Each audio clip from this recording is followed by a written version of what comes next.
Ladies and gentlemen, welcome back to the Perfect Football Podcast. This is your NFL edition.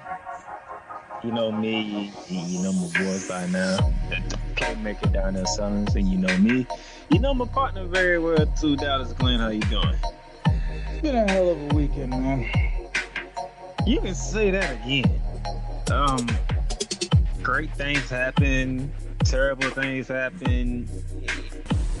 For the both of us, we probably went through the whole spectrum last weekend. Yeah, by the end of it, though, I think me and you can both agree. These 2 weeks, if they could just hurry up ever so kindly.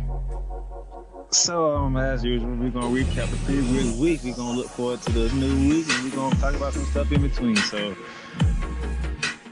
first up on the docket, Dallas on. I don't even know what to say. The Rams was looking hot. They came into Dallas on a roll, looking like a playoff team on the way, and then they got blown out by the Cowboys. The Cowboys, hell,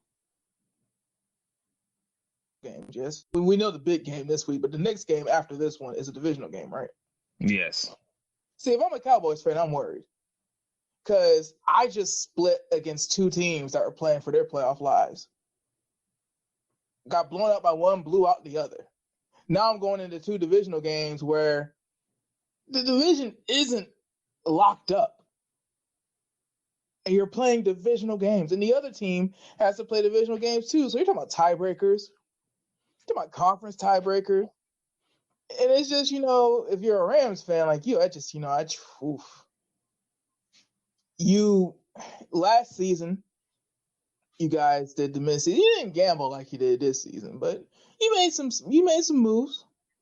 You got some stuff done. Dante Fowler had that hurry in overtime. Say what you will about the play. Dante Fowler was the one with the key hurry that forced the pick in overtime against the Saints. And when you make a trade in midseason, that's what you want.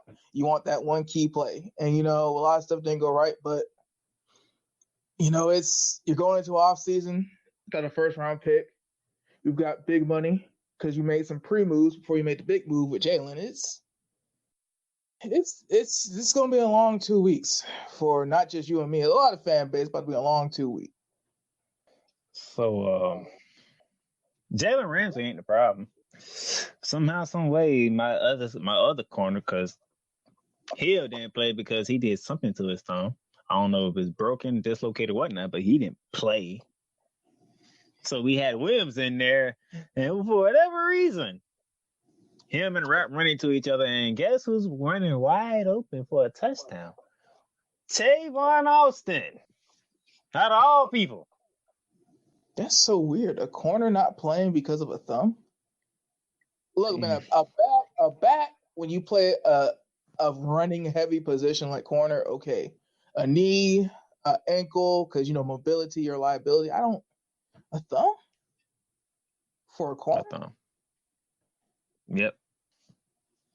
Well, you're going into a new CBA, so, I don't know. There's going to be a lot of give and take, man, but a corner, no, okay. My bad. Go ahead. For some reason, Dallas learned how to run the ball all of a sudden. Yeah, I was looking at the box score because I couldn't believe what I was seeing. And yeah, it's like, again, I don't know the context, so you have to tell me. All I know is that I've been complaining and wondering why the hell they paid Ezekiel Elliott, but have been trying to put the season and everybody's job in Dak's hands. They magically figure out that Ezekiel Elliott is who's going to help them beat contenders they're not supposed to beat. And then I look on the Rams side, and Todd Gurley has 9 carries for 3 yards. You mean to tell me the Dallas offensive line just magically became a run-stuffing offensive line? I mean, give me the context. What was it? Man, look, let's put it like this: these two teams swapped each other. That's pretty much what happened. Hey, Ezekiel Elliott getting off. Hey, let's keep going. Todd Gurley ain't getting off. Now we gonna pass it. Jared Goff threw the ball 51 times and Dak Prescott threw it 23 times. I mean, look, Darnell, every time, I know it sounds like sour grapes coming from me, but what do I say? Every single time, Jared Goff ends up throwing the ball 51 times. What ends up happening? And when you pay Jared Goff, a former number 1 overall pick that never won anything significant before you picked him, when you pay that money, when you didn't have to pay him, after Dallas, you remember the divisional game last year when the Cowboys had to come to LA? Yeah. They pretty much returned the favor this past Sunday.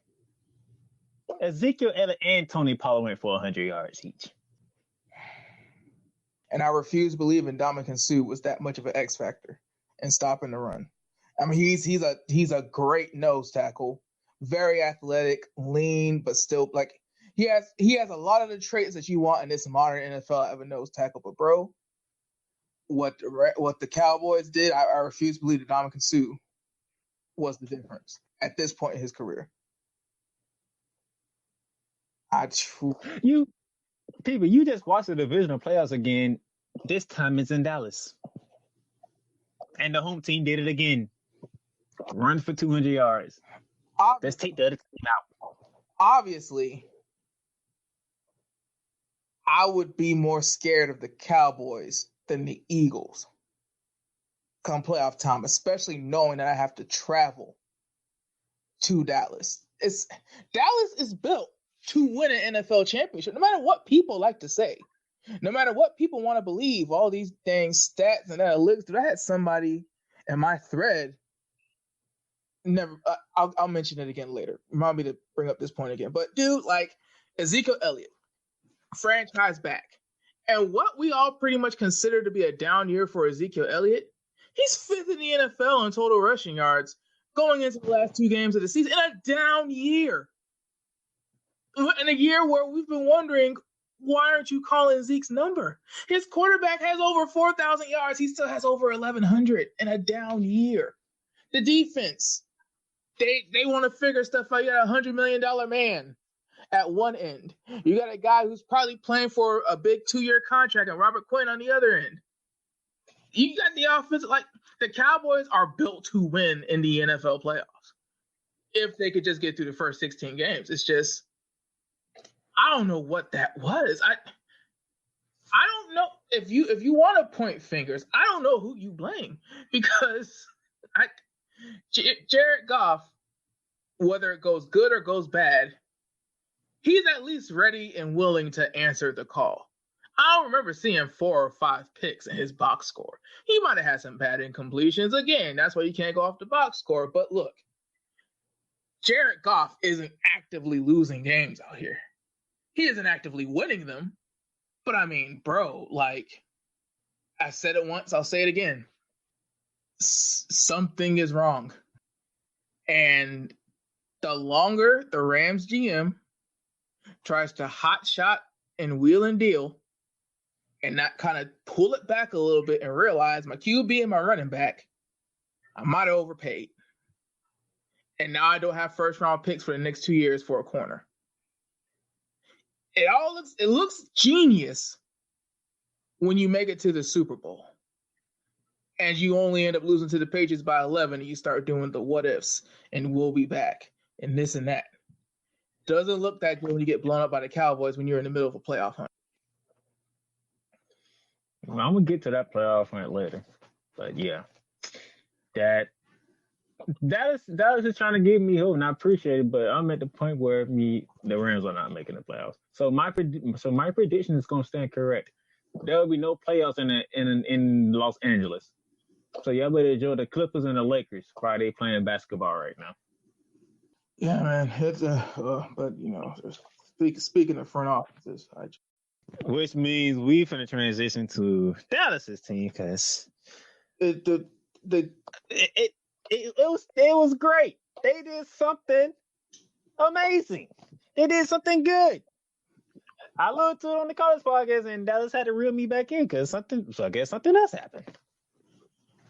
The Raiders game doesn't even really matter. It really doesn't, because Oakland needed that game to have a realistic shot. They're in the middle of that pack, and with Tennessee's loss, they still have, I think, an extra win over the Raiders and stuff. But the Jacksonville Jaguars, the epitome of being a Jaguar. No, like Oakland closed out their home stadium, which means their last home game in Oakland before they moved to Vegas, and in a lost effort to Jacksonville. In my fact, Jacksonville came back and won that game. Yeah, I mean, so now you got front office news now. Yeah, like, and you say it so flatly, but I mean, thank you. Because do you have anything other football wise? I'm trying to tell you, it really doesn't matter in the big scheme of things. Because, dude, nobody, how quickly the Coliseum story ended when the NFLPA sent out that letter. The NFLPA sent out a letter that said the Jacksonville Jaguars over the past 2 years have accounted for 25% of all grievances filed by NFL players. Out of 32 teams, one franchise over the past 2 years has accounted for a quarter of all grievances. And at the end of the letter, after going through the numerous things, including a $700,000 total tally against one player who was revealed to be Dante Fowler Jr., the NFLPA, in an official document that they published and released to official media members, said that NFL players should consider all this information when deciding on their next club. The NFLPA in an official document basically said, don't go to the Jacksonville Jaguars. Today, because it is Wednesday and this news happened on Monday, and Shad Khan has still decided to hang tight and not say a word, and Tom Coughlin, the ultimate hypocrite at this point, has decided not to say a word. Now, the local media has no choice on media day but to do what they can, and that's to talk to Doug Marrone and talk to the players. Doug Marrone essentially said nobody's told him about anything. The only thing he knows is what the players tell him and how he tries to be a bridge between the players and the front office. But as far as the nitty-gritty and all that stuff, Doug Marrone said himself, I don't know. I'm trying to save players' jobs. I'm trying to save my job. I'm trying to save coaches' jobs. But I will be interested in hearing what exactly the NFLPA had to do with that at the end of the season. Players, because, again, the media has nobody really to go to. Players are starting to say their own experiences. Leonard Fournette said that last season, during the last game of the season, I forget who they played, when him and TJ Yeldon were sitting on the bench looking very disgruntled and unsatisfied, he got fined $90,000 or $99,000 for that, for sitting on the bench and looking disgruntled and the TV catching a pan of that. Mind you, during the offseason, they voided all of Leonard's guarantees because the CBA allows you to do so if you get suspended for conduct detrimental to the team or unsportsmanlike conduct, whatever the hell. Avery Jones and AJ Boye had examples of their own personal fines and how they've been trying to talk to players and basically say, hey, these are my personal experiences. But the longer Shad Khan waits, the worse it's going to get. Because unlike the Los Angeles Rams, unlike the Tennessee Titans, unlike the Philadelphia Eagles, bro, the season's a wrap. The season's been a wrap for the past 2 weeks.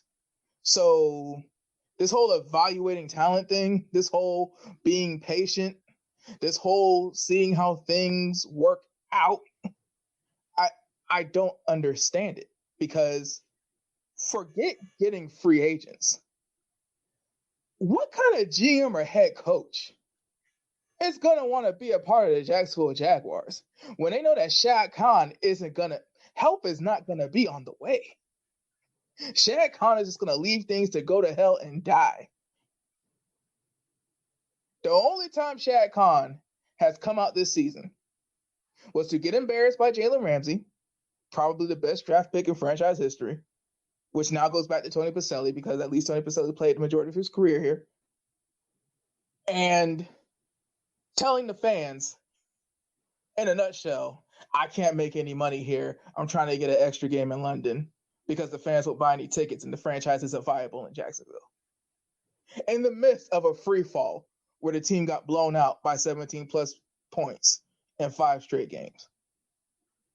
Dude even put Tom Coughlin out there not to answer questions, not to be held accountable, not to tell us what the hell is going on and where we're going, but to sell tickets and tell us about young players and individual stats.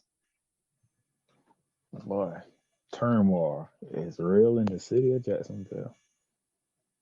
The worst part, because Cleveland, for example, rumors.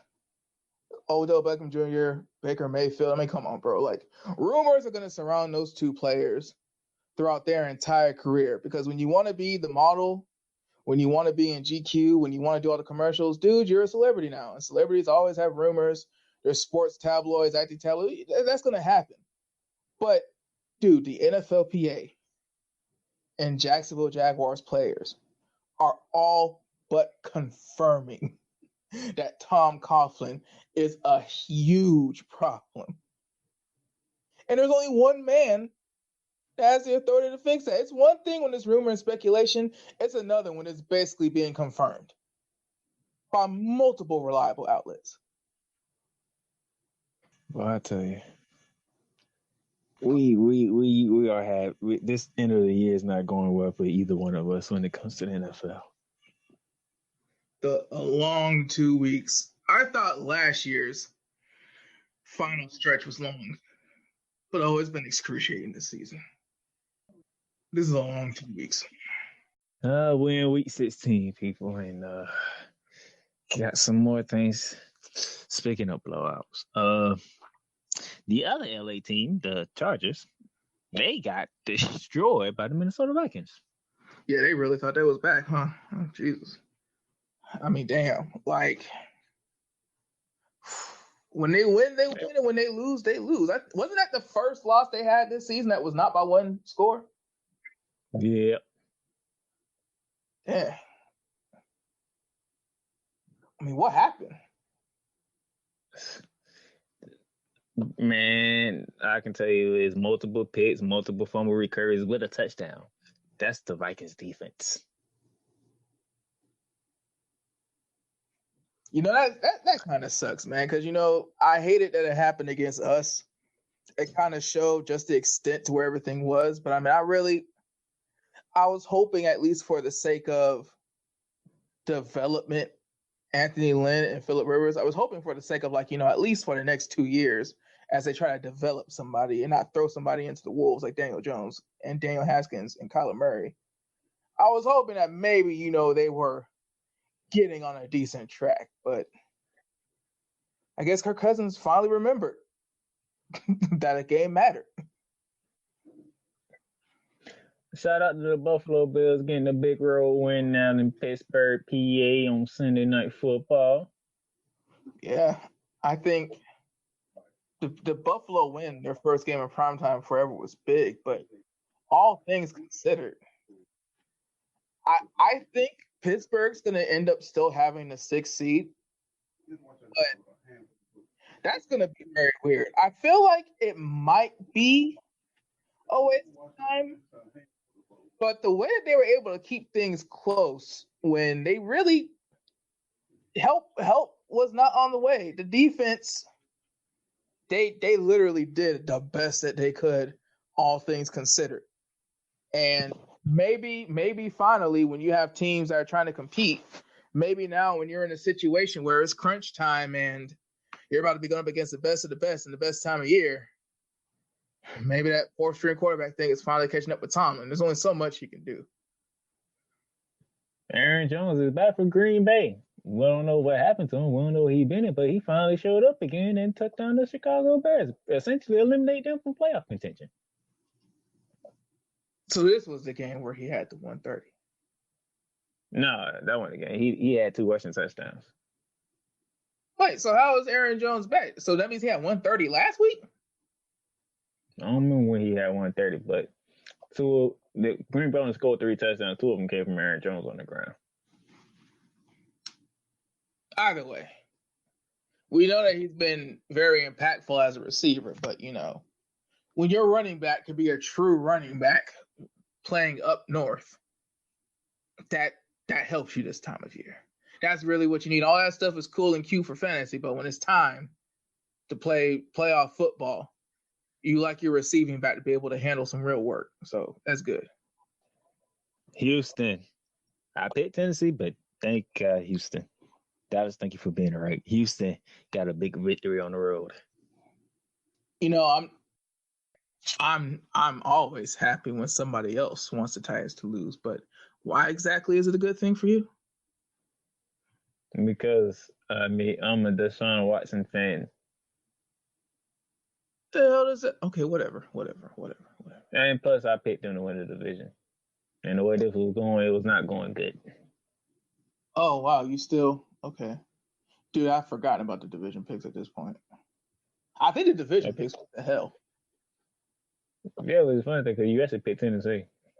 Oh, so you actually went back and watched the tape now because you didn't believe me a couple weeks when I said that. I didn't believe you didn't either. Jesus Christ. What? Okay, now you want to remember stuff. The Eagles needed to go to a former quarterback turned receiver to get past the Washington Redskins. Oh, Josh McCown had to play receiver again? No. This is remember what's his name? Ward Jr. from Houston. Wait. A Houston quarterback is playing receiver in the NFL? Yes. Why the hell is a Houston receiver playing quarterback in the NFL? I mean, because he's because he's that good. You know what I meant, but yeah, I know what you meant. All I know is quarterback, Houston means old boy threw for at least 10,000 yards. He damn mechanics, damn throwing motion. Like, so does that mean he's like the emergency quarterback? I would think so. I know he's not on the roster as a wide receiver, else we would have seen him by now. As bad as a receiver. No, he's as a wide receiver. His jersey number is 84. Wow. Okay. Well, I mean, how'd he do? If it weren't for him, they would have lost. And as a matter of fact, he caught the game with a touchdown over Josh Norman. I think I said this in the tweet because I think I quoted the tweet of when Josh McCown had to play wide receiver for the Detroit Lions way back when. When you have a quarterback from Houston, and it is significant. If you don't pay attention to Group of Five football, because I know this is the NFL podcast, just Google Houston over the past 15 years. You'll get why this is so significant. When you get quarterbacks that come from high volume, high production offenses, and you move him to receiver, and he is better than any receiver you've had all season, how does that not make the wide receiver position like the running back position? Because if I can get a quarterback from a high production offense to play receiver for me and be better than all my damn wide receivers, why am I going to spend a first round pick on a wide receiver? I know what you mean by that, but on this class of receivers here, you might want to spend a first round pick. No, Chicago spent the first round pick on Kevin White. What happened with that? We spent the first round pick. I'm talking about this draft. I mean, I'm talking about this specifically draft class. But no, bro, we've had okay. So let's first of all, let's be real. I'll be fair, but let's be real. There's at least 6 top-notch, seemingly day one wide receivers in the NFL draft, not including the other ones that are going to go in the lower rounds, go undrafted, and actually be very productive and solid and have 8-year careers. Of these 6 that are day ones, only 2 are really. So of these needs, and you see New England with a quarterback who ran like a 4.5 at his combine, and you see the Eagles desperately getting a quarterback to save them from their troubles in the late season. If it's not Jerry Jeudy, bro, I don't know. If it's not Jerry Jeudy, I don't know. I might trade down. Jerry Jeudy is the only one where it's like, yeah, he might be Julio. He might be Larry Fitz. Everybody else, I don't know, bro.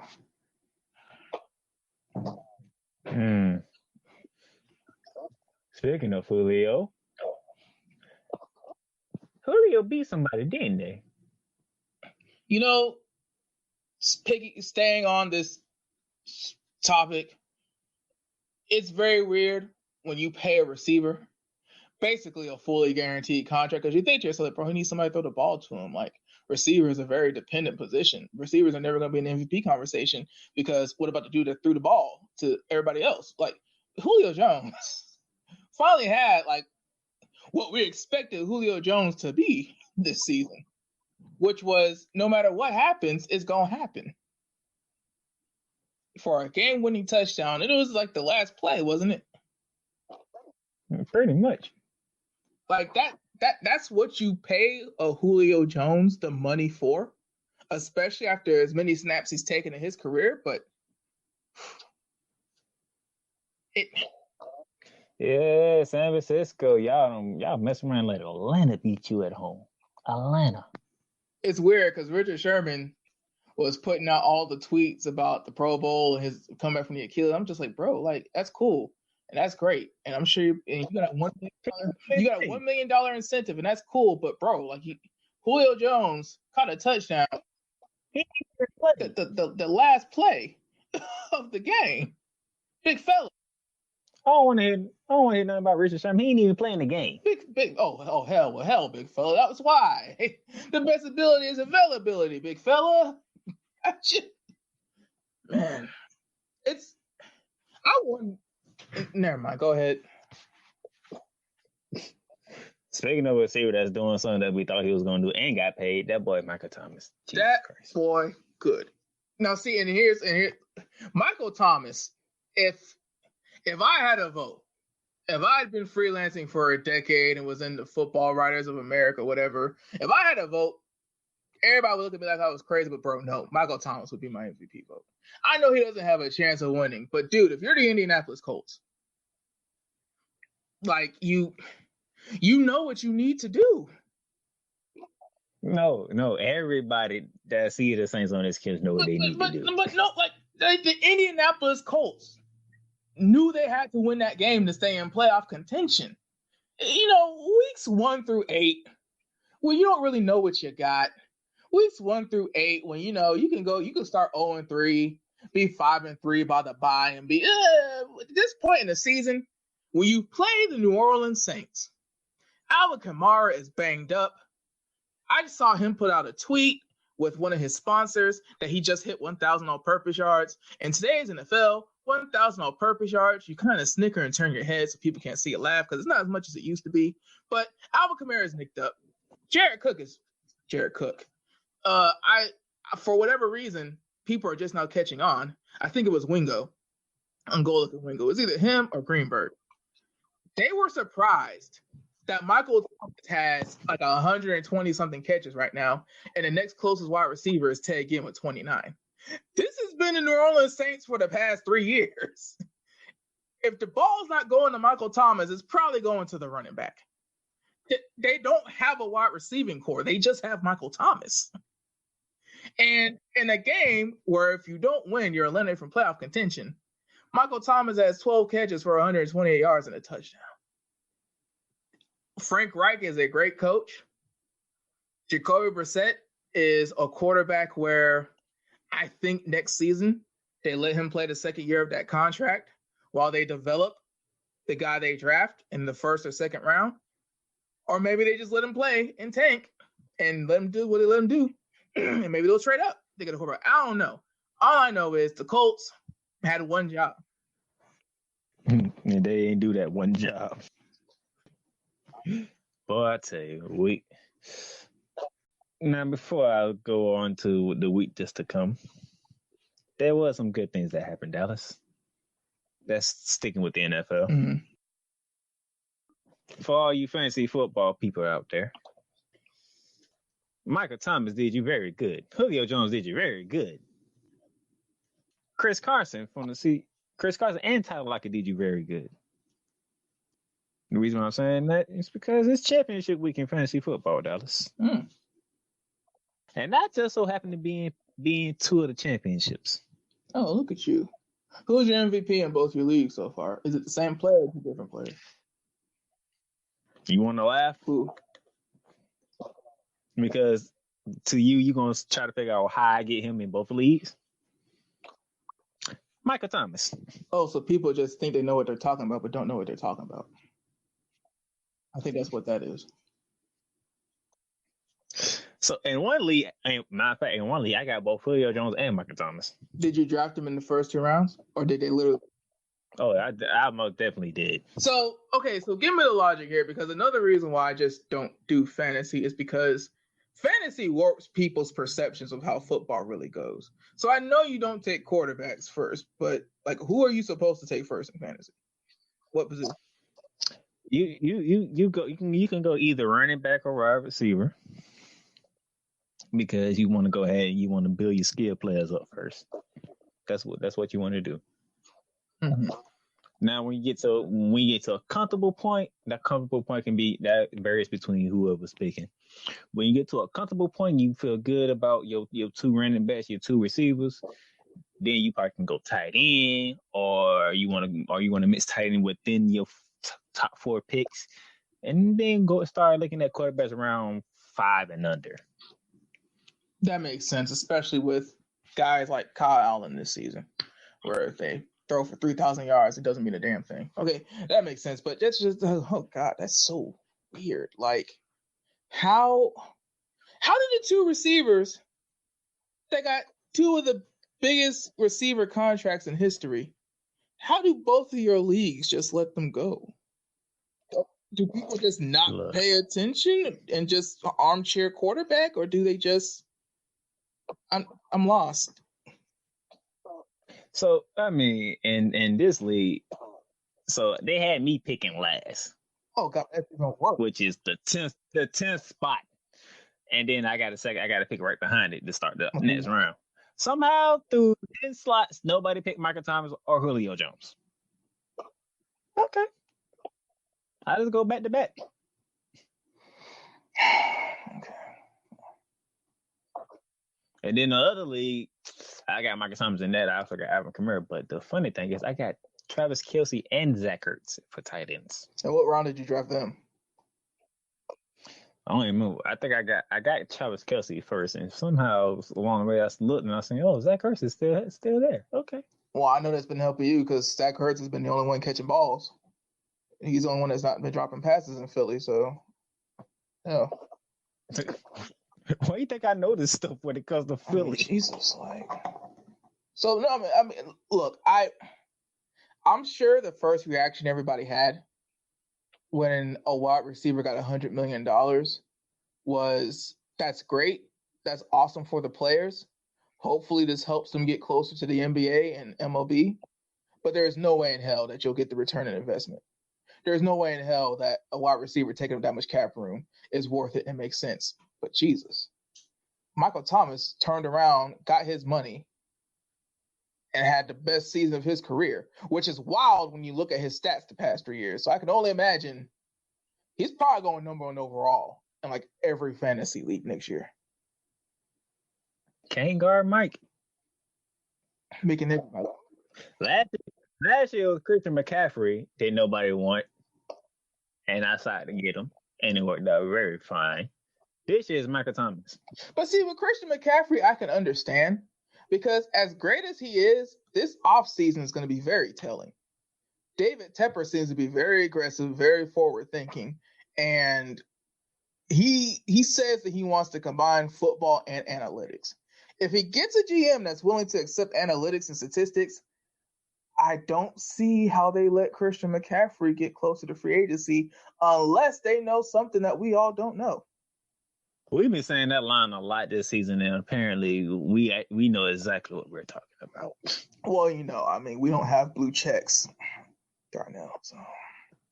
All right, so we're in week 16, and we're trying to get back down to the bad side, Dallas.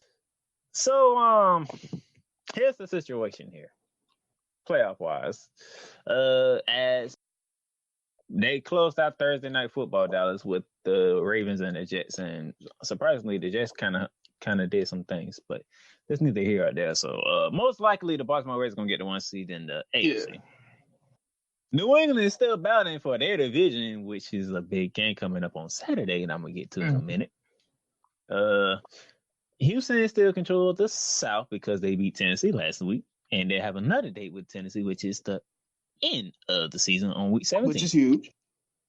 Am I missing the divisions? Oh, yeah. Kansas City is Tennessee already won the West. That's out the Yeah. door.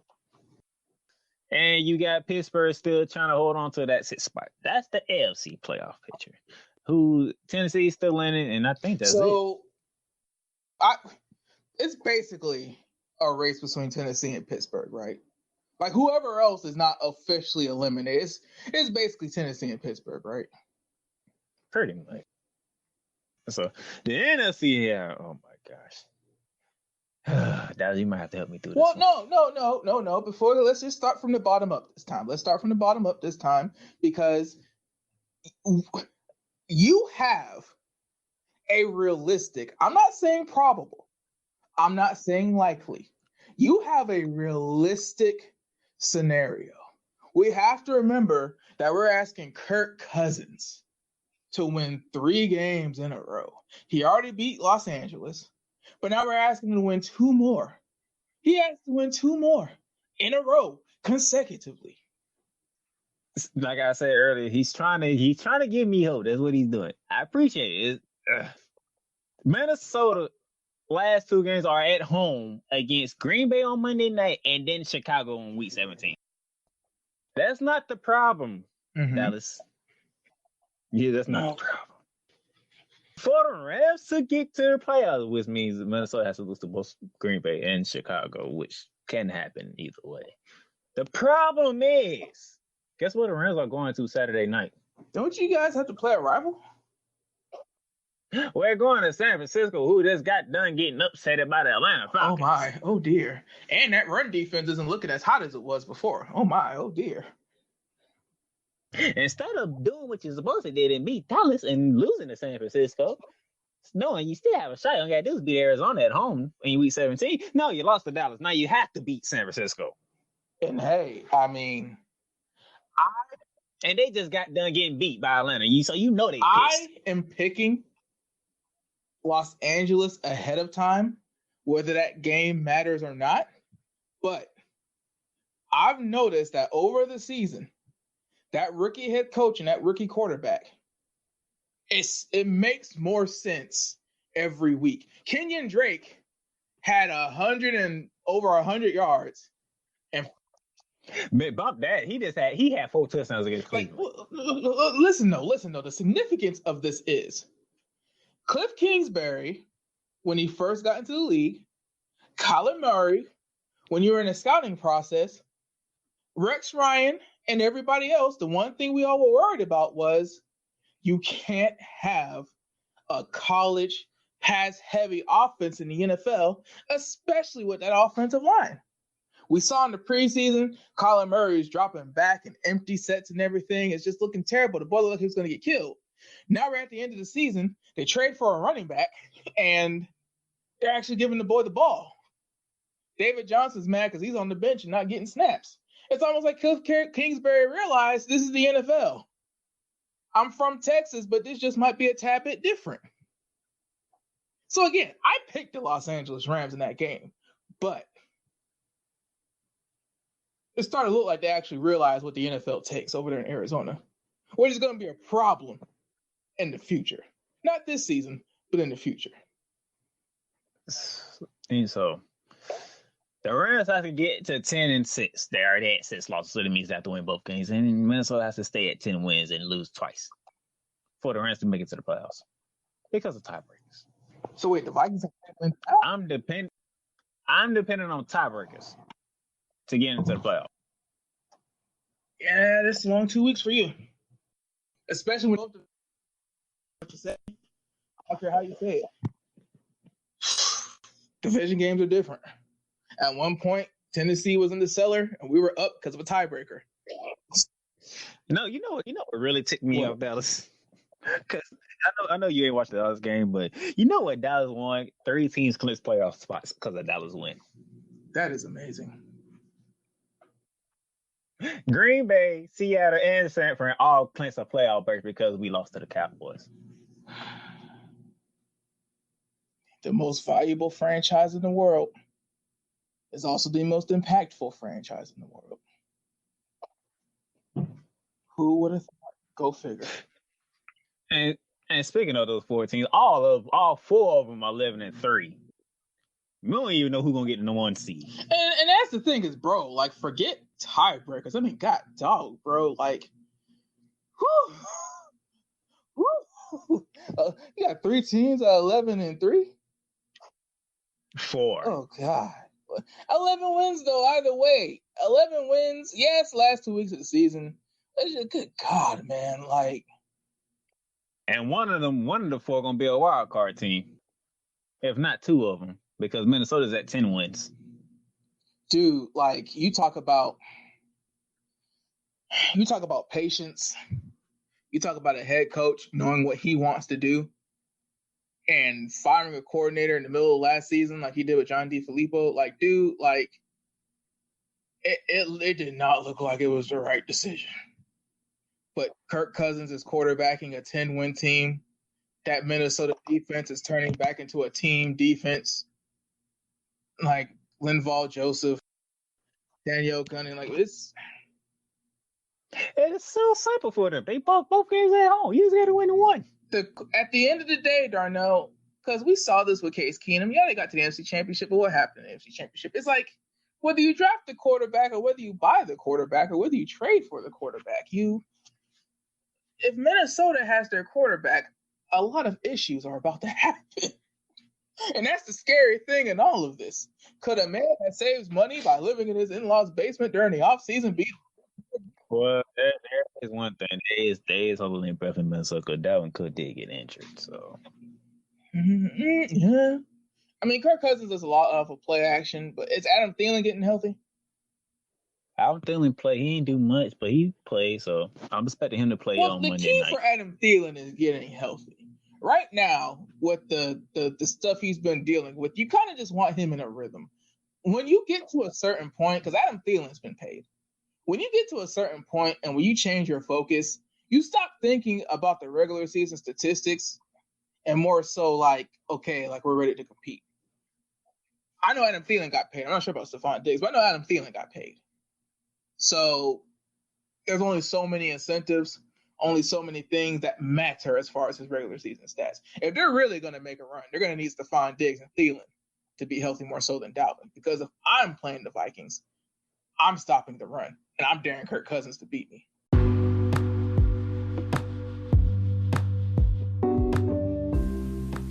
Have you ever thought about starting your own podcast? It's a long process. It's a hard, thought-out process. Yeah, I know. I was there.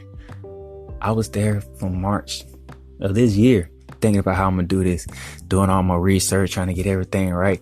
What platforms can we use and how we going to record it and how we going to make it sound good and make it all this happen. And then I came upon Anchor. The Anchor app on my phone, the easiest choice I could ever make to do a podcast. It's free to use. You don't got to pay for nothing. You can record episodes whenever you're ready.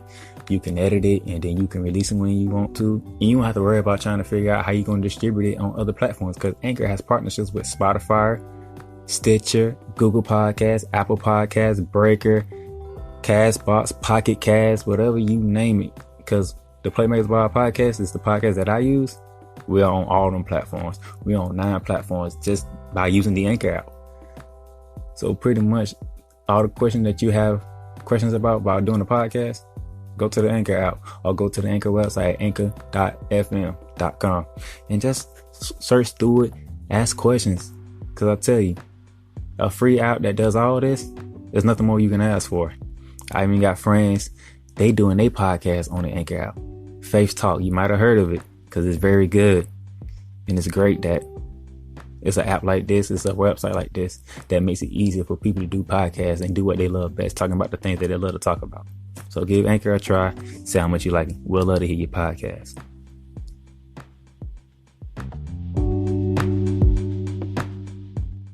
There you have it. So we got 3 games on Saturday, Dallas. 2 of them are meaningful.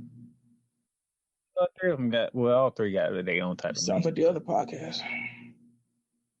But we're going to focus on 2 of them.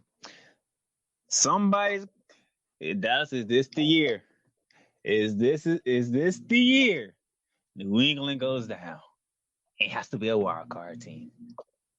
Because here come the Buffalo Bills. If you're a team that has to play Bill Belichick and Tom Brady in the wild card round. Are you optimistic or very, very afraid? Because I think the only thing that could help a franchise like New England and a team like New England win a championship this year is that final wake-up call that, oh, wait, this might be it. Oh, wait, like, it's not Belichick and Brady. Like, it's not enough. Like, I am 42 and I cannot actually carry a sorry offense through the AFC play. Like, I worry because if Bill Belichick, if this is how he's been coaching, if this is how he's been working when his franchise has been the most dominant franchise in football, what happens when his back is against the wall? We laugh and we joke about the Spygate with the Bengals, but I mean, bro, like, think about it. Just think, what if? What if Belichick actually thought his team was so bad he had to get an extra advantage against the Bengals? How the hell does Belichick coach when he is afraid of losing? It's been so long since we've seen it. But Josh Allen is about to see every package, every front, because darn, it doesn't.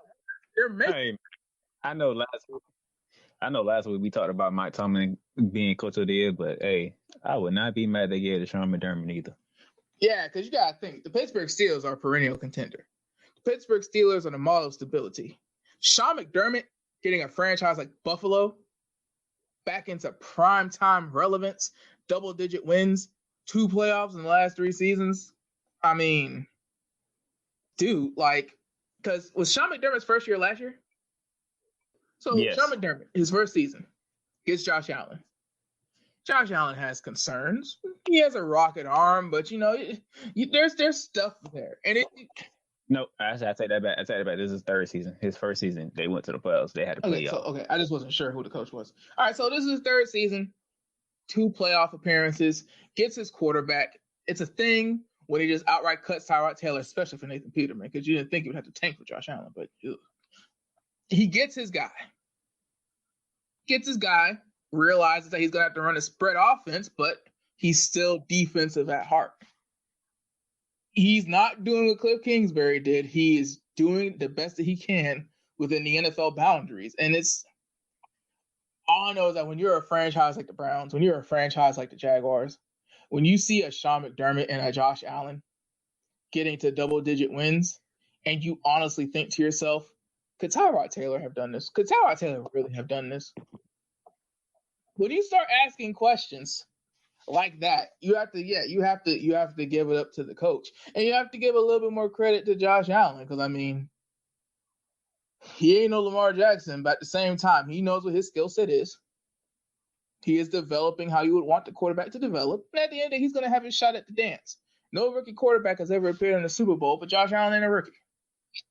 And we're not getting ahead of everything, but hey, look, Sean McDermott is experienced.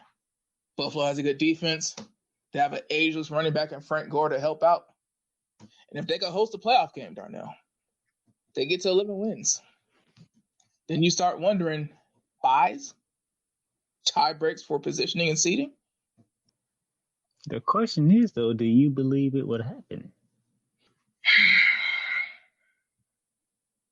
You make very great point, but do you believe it? I think that Brady he's the best quarterback, period. But right now, I think he has definitely evolved into being a field general. You don't really look at Tom Brady and see any elite tangibles anymore, except for his mind and just how he is on the field. Tom Brady being an extension of Bill Belichick, I think the Patriots win this game because I know for sure, without a shadow of a doubt, Tom Brady is not going to lose it for them. Josh Allen, on his best day, is still going to sail you a couple of balls. There was one pick against the Steelers where he just sailed it. It was the right read. If it was a little bit lower, it was probably only going to touch his receiver's hands. He just sailed it. And that's something that's not going to be fixed. That's not something you're going to fix in 4 days of practice and mental repetition. It is where he is right now. And if you sail some balls in Stephon Gilmore or Jason McCourty's direction, it's turnover. Yeah, because it took that defense to make that game a blowout against Cincinnati. I mean, like Darnell, tell me if I'm wrong. Just like we give props to Buffalo, that's why I gave my props to Pittsburgh, because I don't think we're really grasping the Minkah Fitzpatrick trade, TJ Watt stepping up, Cameron Hayward. I don't think Joe Hayden. I don't think we're really grasping, like, in this new NFL, Mike Tomlin is winning and competing with a 4th-string quarterback and defense. His first-round pick was basically Minkah Fitzpatrick. So when I look at that and I look at the Bills, and they have their franchise quarterback completely healthy, mind you, completely healthy. They have a 2-headed running back core with a young running back and a guy who knows how to run the ball in the NFL. Offensive line, another pick, Cody Ford, he's healthy. Ed Oliver, he's healthy. He's been developing. With the team at full strength playing in their first primetime game in forever, I'm worried that 17-10 is all you could do. Being full strength going into a push. Whereas with New England, like, it doesn't matter if it took the defense to make the game a blowout. The defense realized they switch. They won the game. And I think there's a difference between flipping the switch and winning the game. I think when push comes to shove, they're going to flip that switch against Josh Allen. Okay. Now, the question is, for me, do I believe the Bills can do it? I'm trying to find the first meeting to see did I pick the Bills or did I pick New England. The first meeting was in week 4, and I went with New England. New England survived because Josh Allen caught a concussion, which, in a way, depending on how you view it, should have been a flag or not, because he did get hit in the head. He's back. He's healthy. Bills have clinched a playoff berth after that victory in Pittsburgh on primetime football.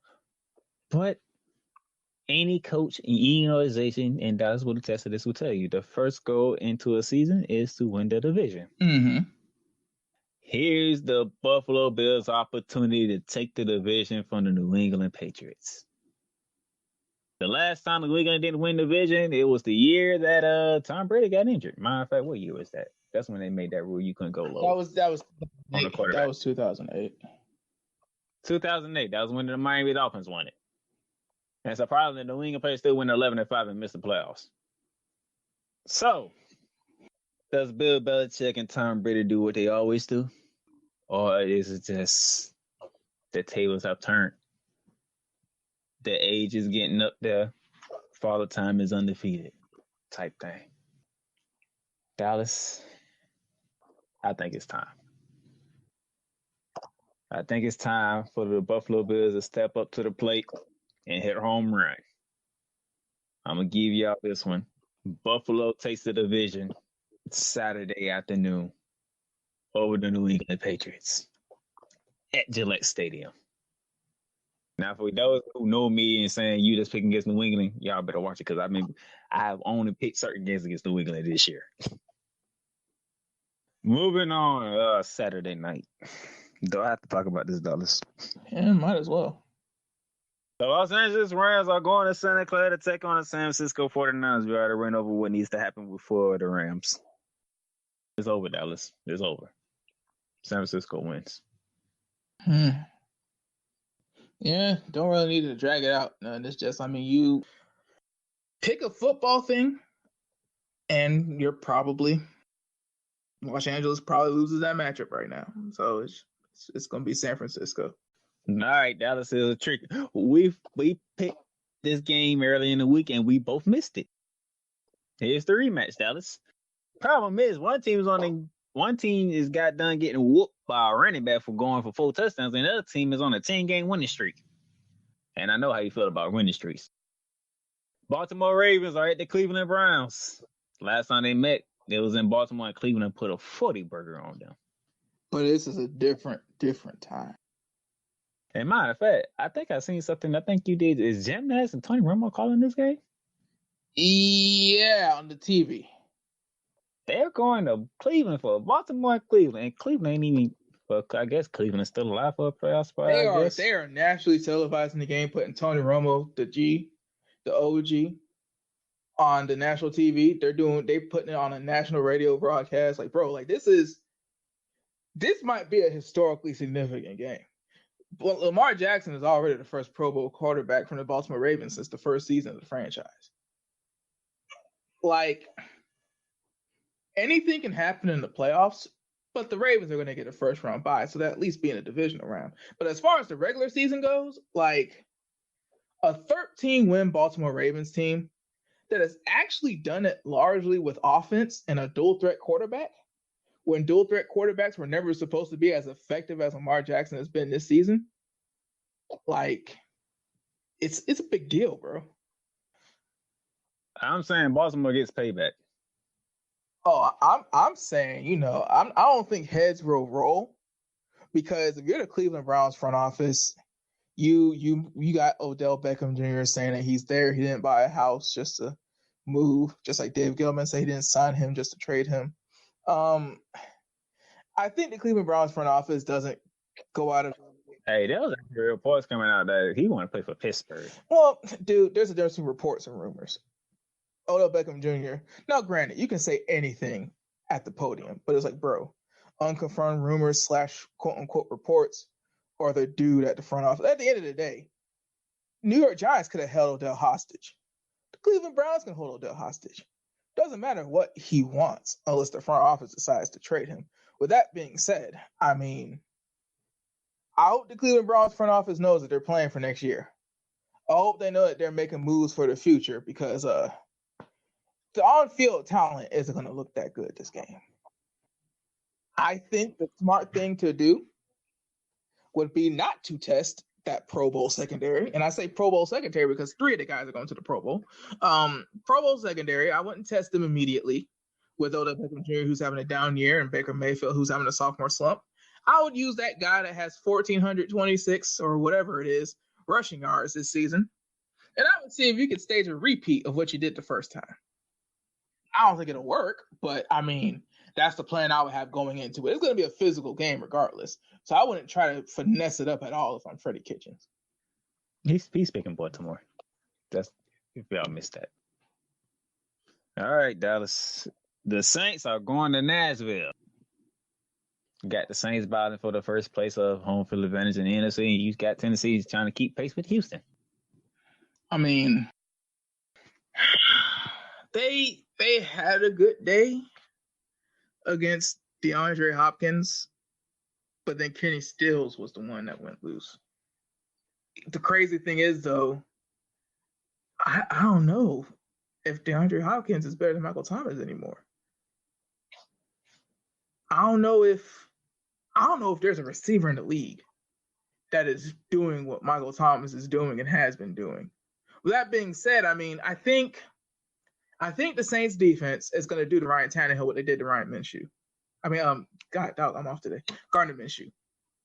I'm thinking of 3 things at once. And that's basically collapse the pocket and keep contained. If they collapse the pocket and keep contained and don't let Ryan Tannehill use his legs, I think it goes back to the reason why Miami let him go in the first place. So I'm picking the Saints. I know some people might think it's going to be a better game.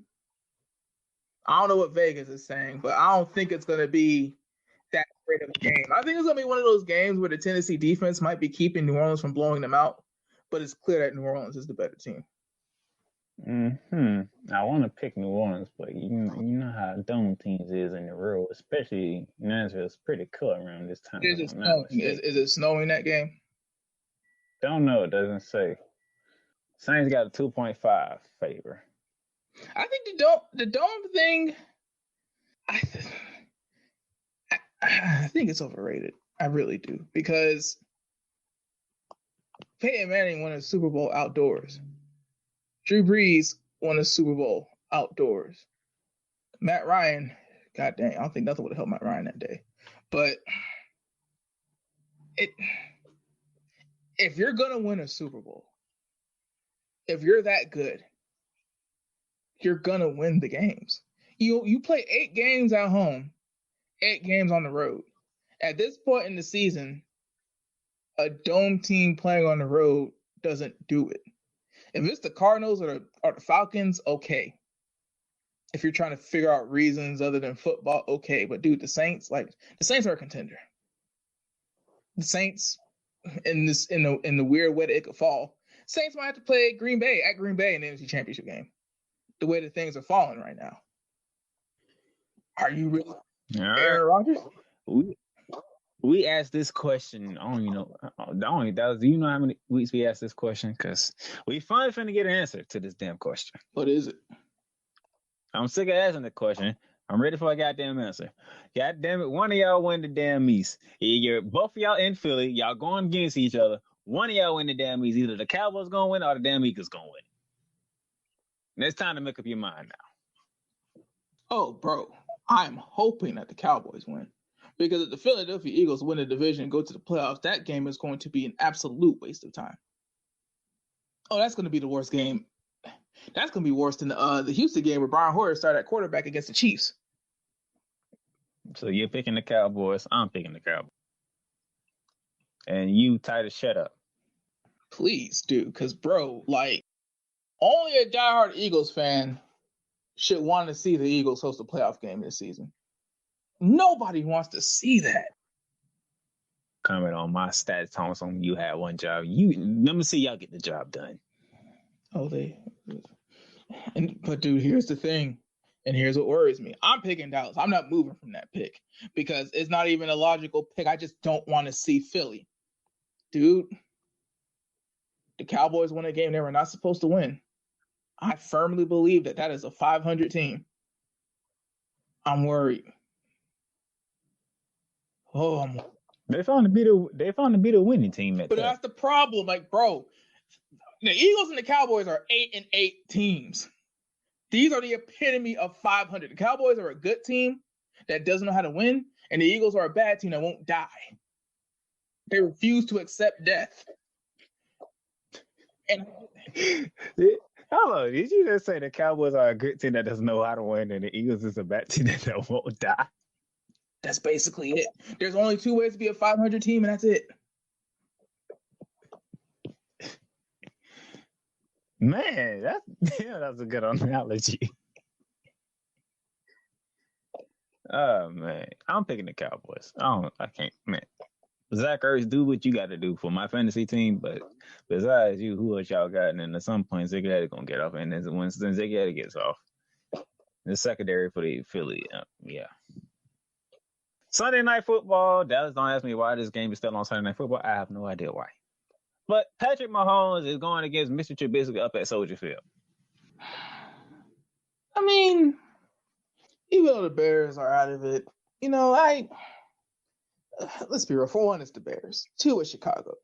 The Bears are a storied franchise in the NFL, and Chicago is a major market. So it's not like they're 1-12, 2-12.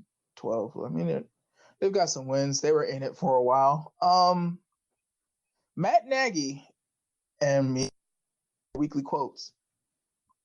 He continues to put the ball in Mr. Trubisky's hands. The question is Mr. Trubisky going to be able to hang? Because people haven't been stepping up on that defense. A lot of people are mad that Khalil Mack got the Pro Bowl nod. Again, this is why I don't really fool with fantasy, because if you really think Khalil Mack shouldn't be a Pro Bowler, with the scheming that he gets and the opportunities that he opens up for everybody else that they haven't been taking advantage of, you really don't understand football, and you really don't understand how certain positions get viewed to be one of the best in their game. With that being said, Khalil Mack, people haven't been stepping up. The backfield has been stepping up. They've been solid, but they haven't been what they were last year. So Mr. Trubisky's going to have to play catch up. They'll probably be down 14 early. And do. Playing catch up against that team? Good exactly. luck. And that's I just wanted to give you some explanation that I didn't just want to dead leg it. But yeah, like Mr. Trubisky, you think Jared Goff is a liability throwing 50-plus passes. Mr. Trubisky's going to have to throw at least 44. So it's going to be Patrick Mahomes easy. And all them weapons he got, even with the injury to running backs, come on it's now. not just that. I mean, Patrick Mahomes, the Chiefs were a West Coast safe passing, run heavy team with Alex Smith. Now they're a 5-wide Star Wars greatest show on turf offense. Like, it's a different team with Patrick Mahomes. And unfortunately, if you really look at the Chiefs and look at the Bears, the Chiefs are more vertical, 5-wide vertical, and the Bears are more of a college RPO. But Matt Nagy, for whatever reason, is trying his best to have Mr. Trubisky be a spread quarterback in the NFL. And I don't even know if I trust Mr. Trubisky to be a run-heavy 25 passes a game quarterback in the NFL. I'm going Kansas City. What do you think happens in the offseason? Because I think Ryan Pace and Nagy are going to keep their jobs. I don't think that the Hallis family, I don't think they're going to make any wide sweeping moves because I think the problem is apparent. The problem is, even if they keep their jobs this year, are they going to be able to recognize that Mr. Trubisky probably isn't the answer? I don't have that answer yet. I want to see how he plays against Kansas City. I want to see how he plays. To be fair to him, he did do all you can do is get your team into scoring positions. If it wasn't for Cody Parkey, he wins a playoff game last year. And that is more than we could say for Matt Stafford in his entire career right now. He's in a division where Aaron Rodgers, let's be honest, hasn't done much since that Super Bowl victory. Matt Stafford hasn't done anything, and Kirk Cousins it's TBD. See how far they get this season. So it's not like his division rivals have really done much in this decade to warrant him being the scapegoat for a franchise in the NFC North. But yeah, time will tell. Speaking of the NFC North, Monday Night Football, Aaron Rodgers, Kirk Cousins, up in Minneapolis, U.S. Bank Stadium. Vikings win, Rams are done. Green Bay wins, they are one step closer against the number 1 seed. Wait, what a way to end off Monday Night Football. Wait, who is it again? Green Bay, Minnesota. Oh, my bad. I'm tripping because you're missing the Rams. Again, 5 things at once. Man, like. Yeah, I was saying Vikings win, the Rams are done. Yeah. I Green know. Bay is they're close to the number 1 seed. Yeah. Well, I mean, to be very honest. Hey, Thursday Night Football. You want to end the season on a good note? Look at this matchup for Monday Night Football. That's how you end it. Yeah, bro. Like, I know you want the Baltimore Ravens, and I know you want the ratings. I know you want Lamar Jackson, like, on his own stage. But come on, bro. The Jets. If Kirk Cousins doesn't win this game, which I don't think he will, I think the Green Bay Packers are going to win this game. I worry because even if they beat the Bears next week, Kirk Cousins quarterbacking an 11-win team, and they couldn't beat the Packers late in the season. From a Vikings fan, that worries me because it's like, bro, like, don't beat up on the Bears when they're already out the playoffs and we're already in the playoffs for sure. Like, how do we know we're actually going to do something here? Great regular seasons don't matter at a certain point. As far as how the Green Bay Packers win, dude, I don't know. I think Dak Prescott should have been in the Pro Bowl over Aaron Rodgers. I think record has a big thing to do with that. But yeah, I got the Packers. Oh, you telling me Dak Prescott ain't make the Pro Bowl? I know, surprise, right? You know what? I'm gonna save it for the next podcast. I'm gonna save it because I'm gonna pick Minnesota. And for those of you who think you put your Rams fan, don't you want the Rams? I picked San Francisco to win. So, I mean, Either way, something's gonna happen, and we're gonna get eliminated at the end of this week. Because you think you're getting eliminated, or you actually think Kirk Cousins is going to beat Aaron Rodgers? Because that's what it comes down to. Is Kirk Cousins going to beat Aaron Rodgers? They at home. That defense is coming back in form. I like the Vikings' chances because Green Bay offense ain't really all that right now.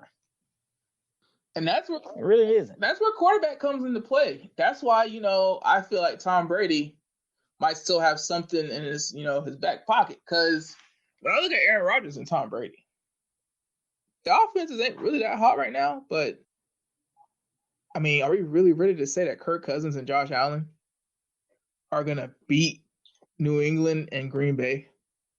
Because I mean, Minnesota doesn't have a shot for the NFC North, right? They still do. See, and that's the weird thing, because you're basically telling me that Josh Allen and Kirk Cousins might beat Aaron Rodgers and Tom Brady in de facto division championship games. Hey, it's been one of them. It's been one of them years, man. 100 season and all types of crazy stuff don't happen. Yeah, I might not get both, but I'm probably gonna get one of them. The question is, which one would be worse? So, the 100 season craziness don't happen. We got records finna be broken. We got records already broken. We got upsets in different areas, game winning upsets, all type of stuff. So, if Buffalo and Minnesota win this week, go figure. Yeah, it's crazy because I think this is the first season in a very long time that we have 11 and 12 win teams in week 16 that can't rest starters. Actually, when's the last time it was actually this competitive? We have all the big names playing in week 16 and 17. We got teams still signing guys off the street because of a trade. Matter of fact, I'm glad you said it because I don't know what they're gonna pick for Sunday Night Football for week 17. Because if I'm looking at the schedule correctly, Houston and Tennessee go at it again. That's most likely going to be for the division. And possibly a wild card spot, depending on what goes on with Pittsburgh. Yeah, because Pittsburgh is going to have to play Baltimore, aren't they? Yep. Pittsburgh plays Baltimore.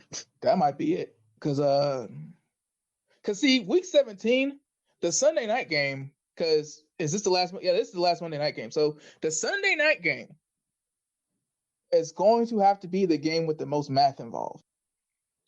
San Fran is at Seattle. That is the matchup I would pick.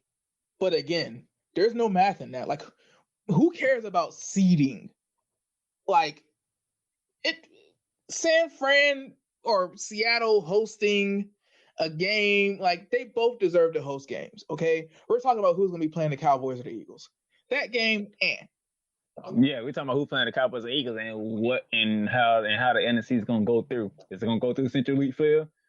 Because we've seen that before. No, because I think that if the Packers win, they'll have 12 wins. I think Seattle currently hosts the 1 seed. Seattle hosts the 1, Green Bay hosts the 2, New Orleans hosts the 3, and San Fran's at the 5th. Does Seattle have 12 wins? See, all 4 of them are 11 and 3. Seattle hosts the tiebreaker over everybody. See, because, man, like Cameron Jordan, we forget with Michael Thomas and Drew Brees, Cameron Jordan is a franchise defensive end. And I just don't see Ryan Tannehill having a good day against him. Taylor Lewan is on the opposite side of Cameron Jordan. Left tackles can't travel. So people, check this out. San Fran is hosting the Rams. New Orleans is on the road to Tennessee. Seattle's at home against Arizona, and Green Bay's on the road to Minnesota. Seattle's probably going to extend their lead.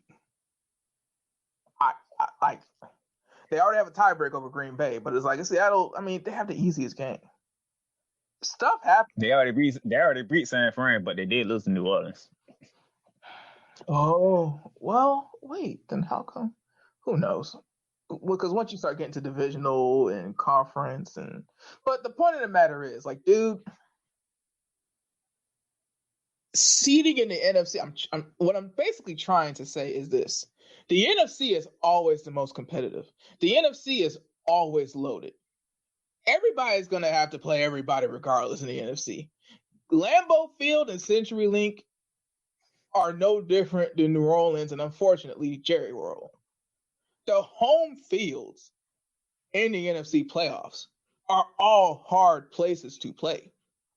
And in the AFC, bro, Baltimore basically has it. You're talking about going through Baltimore. You're talking about having to play Baltimore and that smash mouth style and that defense that everybody forgot to talk about this year.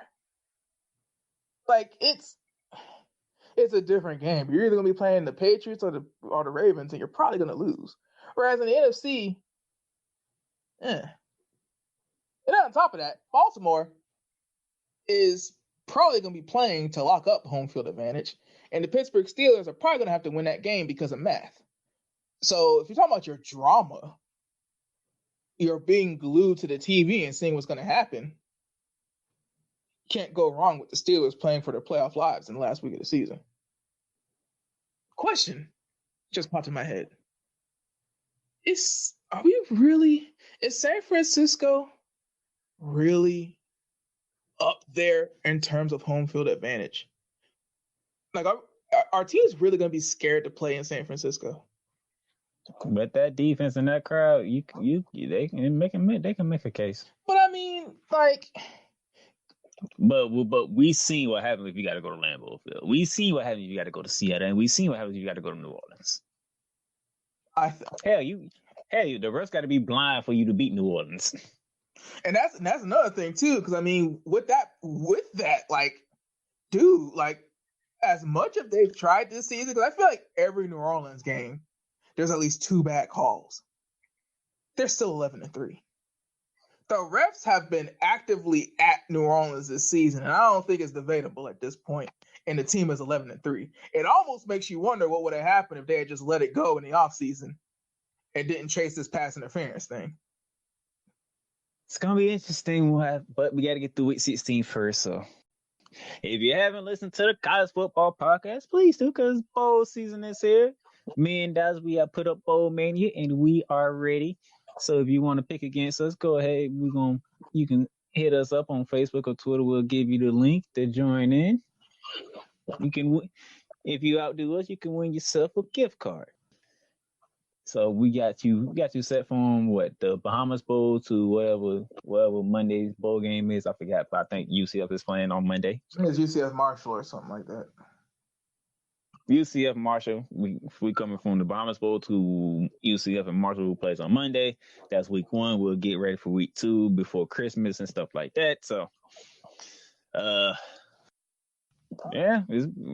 football season is slowly wrapping up, Dallas. Yeah, man, it's like a blur. Like, once it starts, it ends. It's the shortest season of all of them. You know, NBA. Good. It's crazy to think, dude. NBA is not even at the halfway point. Nope, and I got a Christmas episode coming up for you guys. I got a special guest coming on. We're going to talk some NBA. We're going to get you ready for the Christmas games. We're going to have some fun. Speaking of college football, I'll be a guest appearing on somebody else's podcast, so be looking out for that on my Twitter page and Facebook page. So that's coming. I don't think I missed anything. Nope, because we're not doing wrestling until the new year, so take a break. You're ready for a word room, but I did enjoy Wednesday night's show between NXT and AEW.